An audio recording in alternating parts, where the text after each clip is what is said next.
Ha? RM16 ah. Ha? RM16. Ha. Betul. RM16. 2,5. Ha. Tak boleh. Ha?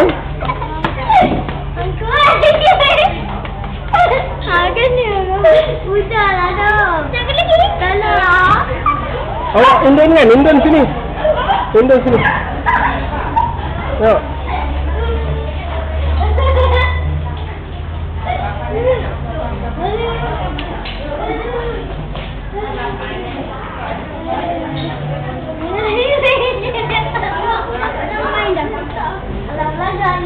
Oh.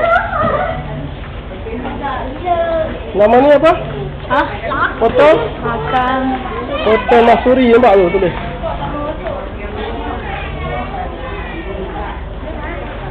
Oh? Oh. Tak ada apa. Tahu? Beri gambar. Ha? Beli baju dia. Ha.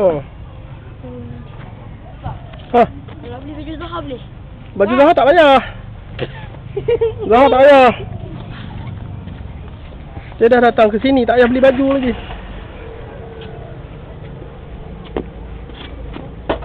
Baju Zahra mana? Belikan untuk orang yang tak datang je. Baju dia mana? Ha. Tadi? Upah. Tu. Lepas tu tak payah. IC. Tak payah. IC. Tak beli apa pula lagi tu. Alah, dia buat lambat ah. Jom kita pergi surau ah.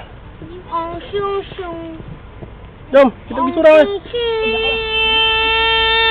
Oh, riuh betul lah nyonya ni. Alamak, mentang-mentang belikan baju makwa dia. Dia mula lah bising. Ha? Onai ke? Azhar maksud ke?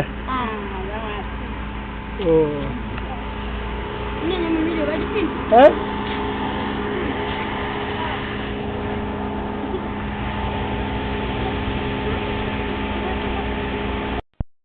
Makan di mana ni? Tahu? Di kawasan Makam Masuri. Tahu? Makan tengah hari. Kawasan Makam Masuri. Selamat? Hah? Betul? Makan laksa di Makam Masuri juga. Makan laksa. Awak makan apa? Makan laksa. Nan? Nasi ayam. Nasi ayam dengan hidayah. Ha. Ini budak ini? Nasi japai. Nasi kepai. Sedap dah? Dah habis minum dah? Ya.